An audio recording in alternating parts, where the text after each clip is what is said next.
আজি গুদামৰ পৰা মানে ফল-মূল বিলাক লোৱা হৈছে। এটা আপেল ললো, কমলা ললো। আপোনালোকক দেখুৱাম মানে কিমানখিনি কি ওলাই। কিমান পইচাটো লওক, পুৰাদৰীয়া পেমেণ্ট হওক আৰু কিবা এখন লিখাও দি দিয়ক। লিখা এখন দামটো লিখাই দিয়ক। আপেল আৰু কমলা কিমান ল'লে লিখি দিয়কচোন। আমাৰ মানে কাষ্টমাৰে সোধে, এতিয়া আপোনালোকেও কয় যে আপেলৰ দাম কি পটককৈ ইমান বাঢ়ি গ'ল। সঁচাকৈ কমি আছিলে 120 টকা 100 টকা এনেকুৱা আছিলে, পটককৈ এতিয়া 160 150 টকা বেচিবলৈ গৈছে। আপোনালোকেও কয়, সেইকাৰণে আপোনালোকক দেখুৱাম মানে আপেলবিলাকৰ কিমান দামত লৈছোঁ। এতিয়া আপেলৰ এই পেটিটো আপোনাৰ কিমান ওলায় মই আপোনালোকক ৱেইট কৰি দেখুৱাই দিম। আৰু ৱেইট কৰি কমলাটো আপোনালোকক ঠিক তেনেকৈ দেখুৱাম আৰু কেনেকৈ কিমান দামত ল'লোঁ। আপেলটো আপোনালোকৰ পৰি গ'ল এতিয়া 1550, কমলাটো 1300 টকা কৈছে। তেনেকৈ আপোনালোকক মই চব দেখুৱাম আৰু কিমান হয় কি কথা আপোনালোকে তাকে চাই যাব। মানে কি বহুতেই ফল মূলৰ দাম বাঢ়িছেতো, সেইকাৰণে মানে কি হৈছে কি নাই আপোনালোকক দেখুৱাম আৰু আমিও কেনেকৈ ফল মূল লওঁ গুদামৰ আপোনালোকক তাকে দেখুৱাবলৈ আজি আপোনালোকে চাই যাওক। ইয়াত খুৰাদৰ মাল ল'লোঁ, বিল দেখুৱাবলৈ যত্ন কৰিম। আজি চাই যাওক। ইয়াত ফল মূল বাৰু লোৱা হৈ গ'ল, তাকে এনেকৈ পেলাই দেখুৱাম আপোনাক কিমান ওলায় কি সকলো দেখুৱাবলৈ। এতিয়া আমি গুদামৰ পৰা মানে ফল মূল লৈ পেলাই আহি পাই গ'ল। মূল পেলাই অনাৰ পিছত আমাকতো মানে কিমান দাম ল'লে কি আপোনালোকক সেইখিনি দেখুৱাইছোঁ আৰু উলিয়াই পেলোৱাৰ পিছত কিমান বেয়া ওলায়, কিমান সৰু ওলায় আৰু কিমান মানে কাঠৰ পেটিটো গুচি যায় ৱেট, তাকে আপোনালোকক আজি দেখুৱাম। আমাৰ বেপাৰখননো কেনেকুৱা হৈ থাকে আৰু মানে এতিয়া আমাৰ বেপাৰৰ এতিয়া বস্তুখিনি আনিছোঁ কিমান বেয়া ওলায় সেইখিনিতো আপোনালোকক দেখুৱামেই। আৰু বেপাৰ আকৌ কম্পিটিশ্যনটো আছে আমাৰ অসমীয়াৰ ভিতৰত বেপাৰবিলাকত। কম্পিটিশ্যনত আকৌ মানে অনা দামতকৈ 20 টকা কমত এৰিবই লাগিব, কাৰণ ওচৰৰ দোকানখন জুপিনৰ দোকানখনে 10-20 টকা কম আছে। সেইকাৰণে আমাৰ অসমীয়া বেপাৰত বহুত কম্পিটিশ্যন আৰু বহুত জেদা-জেদি। তাৰ ভাৰী পৰিমাণত মুনাফা লুটিছে মানে ডাঙৰ ডাঙৰ বণিক গোষ্ঠী। আমি 1 পেটি বা 2 পেটি আনো, সিহঁতে ট্ৰাক আনি পেলাই বিক্ৰী কৰি আছে। এপিটত 500-700-800 কিমান লাভ লৈছে নাজানো আৰু আমাক কিমান লৈছে দেখুৱাইছে আৰু কিমানখিনি বেয়া ওলায় তাকে আপোনালোকক দেখুৱাবলৈ যত্ন কৰিম। মালখিনি নমৰা চাই লওকচোন আপোনালোকে। সোমাই কমলা এইখিনি কমলা আহি গ'ল আমাৰ। এতিয়া আপেলটো চাবলৈ যত্ন কৰিম। আপেলটো এতিয়া পলাত উঠাই দিলোঁ আপোনালোকৰ ৰ'বা, মানে 16 কেজি পূৰা নেট 16 কেজি। ভালকৈ দেখুৱাবলৈ যত্ন কৰা। আপেলৰ পেটিটো পূৰা 16 কেজি ওলাল। তাকে মই এইটো এতিয়া খুলিম। সেইটো পূৰা 16 কেজি ওলাল। 16 কেজি আপেলত আপোনাৰ 1550 টকা। 1550 টকা দিয়ে 16 কেজি আপেল আনিলোঁ। তাৰপিছত এতিয়া আপেলটো খুলিম, কি ওলায় আপোনালোকক দেখুৱাবলৈ যত্ন কৰিম। তাকে চাই যাওক।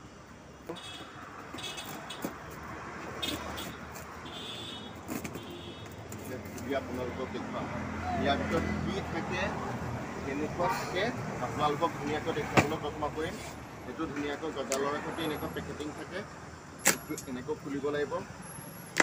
সেইটো খুলিলোঁ, খোলোঁ, তাৰপিছত এতিয়া খুলিলোঁ। দেখিছে ধুনীয়া ধুনীয়া ওপৰটো ধুনীয়া ওলাইছে। এনেকৈ ধুনীয়াকৈ পেপাৰ দি খেৰ দি বিৰাট ধুনীয়াকৈ পঠিয়াই। ওপৰ একদম ধুনীয়া ভাল ওপৰৰ আপেল এইখিনি ডাঙৰ। মানে ওপৰৰ পেটিটোৰ ধুনীয়াকৈ ষ্টিকাৰ লগোৱা থাকে। ওপৰত আপুনি প্ৰথম পেটিটো খোলাওঁতে ধুনীয়াকৈ ষ্টিকাৰ লগোৱা থাকিব। এয়া বেয়া আহিছে। এইবিলাক কাৰ্টুনৰ ভিতৰত এইবিলাক ভিতৰি এনেকৈ বেয়া হৈ আহে। এইটো বেয়া ওলাল। এয়া আপেলৰ বেপাৰ মানে ক'ব না, আপেলৰ এতিয়া আপোনালোকক দেখুৱাই আছোঁ। মানুহে ক'ব বহুত পইচা লৈ লৈছে। সেইকাৰণে কঠীয়াটো দেখিছে, এইবিলাক খেৰ, ইয়াৰ ধান খেৰ দি ধুনীয়া পেকেটিং কৰে। তাৰপৰা ষ্টিকাৰ নাই, এতিয়া সৰু হৈ আহি থাকিব। তাকে আপোনালোকক দেখুৱালোঁ। আপেলৰ বেপাৰখন কৰি মানে কিমান লাভ গৈছে, কিমান মূল গৈছে পকেটৰ, তাকে আপোনালোকক আজি দেখুৱাবলৈ যত্ন কৰিম।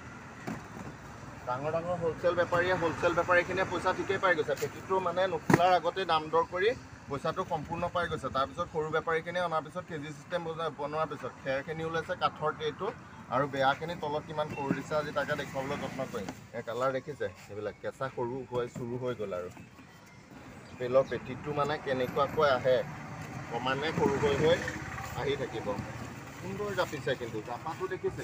এইবিলাক কেঁচা তলত কি আহিছে আৰু ঠিক নাই। আৰু বেয়াখিনি উলিয়াওক, কিমান বেয়া ওলায় তাকে দেখুৱাবলৈ যত্ন কৰিম আপোনালোকক। হাতটোখিনিয়ে দেখুৱাই দিয়ক। তাৰপিছত ইয়াত তলত এয়া ওলাইছে। তলত মানে এনেকুৱা এইবিলাক ভৰাই দিয়ে কেঁচা, এইবিলাক কেঁচা কলি এইবিলাক ভৰাই দিয়ে। এইবিলাক কাষ্টমাৰে নিনিয়ে। কাষ্টমাৰে ডাঙৰ ভালটো বাছি নিব আৰু এইবিলাক ওলাব তলত এইবিলাক অকণ কেনা কোজা বেয়া সেইবিলাক দিয়ে। আৰু এইবিলাক বেছি পৰিমাণত দিয়া খেৰ, বেছি মানে খেৰ পাব বেছি। মাজৰে এইখিনি খেৰ, এইখিনি বস্তু ওলাল এতিয়া আপোনালোকক দেখুৱাবলৈ যত্ন কৰিলে মানে আপেলখিনিৰ পৰা মানে কি 16 কেজি আছিলে 16 কেজিৰ পৰা বাকচটোৰ পৰা মানে খেৰ চেৰ মিলাই 3 কেজি গ'ল 13 কেজি আপেল থাকিল সেই আপেল দেখুৱাবলৈ যত্ন কৰিলোঁ তলৰ আপেলখিনি কেঁচা কলি এইবিলাক আপেল ভৰাই দিছে কেঁচা কলি তাকে দেখুৱালোঁ আপোনালোকে এইখিনি চাওক মানে 12.5 কেজি 12.5 কেজি আপেল পালোঁ 13 কেজিও নহয় 12.5 কেজি আপেল আমি পালোঁ হিচাপটো লওক আপেল বেছি কম্পিটিশ্যন কৰি কিমান পইচা এজন বেপাৰী পকেটৰ গৈছে আৰু সৰু ক্ষুদ্ৰ বেপাৰী আহি এনেকুৱা আপেলৰ বেপাৰ কৰি এনেকৈ পেলাই যদি ট্ৰেটোত আনি পেলাই বেপাৰ কৰে না বেপাৰ কৰিলে প্ৰতিটো বেপাৰী কিমান পইচা যায় আপোনালোকে উলিয়াব এয়া চাওক হ'ব হ'ব এয়া কমলাৰ গতি এয়া দেখিছে এইবিলাক পূৰা চিল হৈ আহে না মালবিলাক এয়া গতি কিমানকৈ পৰিছে আপোনালোকে ভাবক এয়া দেখিছে এয়া কমলা এয়া খুলিব নহ'ব এয়া গাড়ীত আহিছে ন গাড়ীত আহিছে আপোনালোকক সেইকাৰণে দেখুৱাবলৈ যত্ন কৰিলোঁ মানে গাড়ীত আহিছে ন এইবিলাক কমলা এইবিলাক খুলিব নহ'ব এয়া পেকেটিং এনেকুৱা চিল চিষ্টেমত আহিব আৰু আপুনি পেকেটটো লৈছে তেখেতসকলৰ ঠিকে আহিছে তেখেতসকলৰ যে এয়া ফল মূলৰ দাম ঠিকে লৈছে কিমানত আহিছে সেইটো আমি নাজানো ফল মূলৰ গুদামটো লৈছোঁ এয়া মাল তলত সোমাই আহে কৈ লাভ নাই কাৰণ ট্ৰে হিচাপে চিষ্টেম পেকেটিংটো কিমান সুন্দৰকৈ কৰি দিছে দেখিছে নহয় এইবিলাক গেলা সেইবিলাক সেইকাৰণে এনেকুৱাকৈ মাল ওলাইছে সেইকাৰণে আৰু এইখন বিল চাওক এটুকুৰ কাগজ মোক দিছে কাগজ তেনেকুৱা কোনো কাগজ নাই তেওঁলোকে মানে কিমানত আনিছে নাজানো আৰু 1500 কৈছে 2000 কৈছে যি মন গৈছে আনাৰ পিছত কেইটকা কেজি পৰিল আপোনালোকে দেখিলে 16 কেজি মালটো 12.5 কেজি ওলাল আৰু বাকীখিনি কেঁচা আৰু কলি সেইকাৰণে এইবিলাক স্লিপ দি আমাক তেওঁলোকে আভুৱাও ভাৰি আছে বুলি ক'ব লাগিব আনিছে এতিয়া কিমান টকা আপেল পৰি গ'ল 130 টকা 25 টকা কেজি পৰি আহিছে 120 টকা কেজিলে 5 টকা বেচ আকৌ দাম দৰ কৰি যদি কম্পিটিশ্যনত 100 টকা কেজি দিওঁ তেনে 20 টকা পকেটৰ কৰিছে সেইকাৰণে বেপাৰ কৰি আমি উন্নতি কৰা নহ'ব বণিক গোষ্ঠীসকলকহে টকাখিনি দি আছোগৈ ধুনীয়াকৈ ৰাতি ঠাণ্ডাত কপি বেপাৰ কৰি তেওঁলোকলৈ পইচাকেইটা গোটাই ৰাতিপুৱা পইচাকেইটা লৈ গৈছোঁ 500 টকীয়া নোটকেইটা লৈ গৈ তেওঁলোকক দিছোঁ তেওঁলোকে আমাক মাল দিছে গেলা পইচা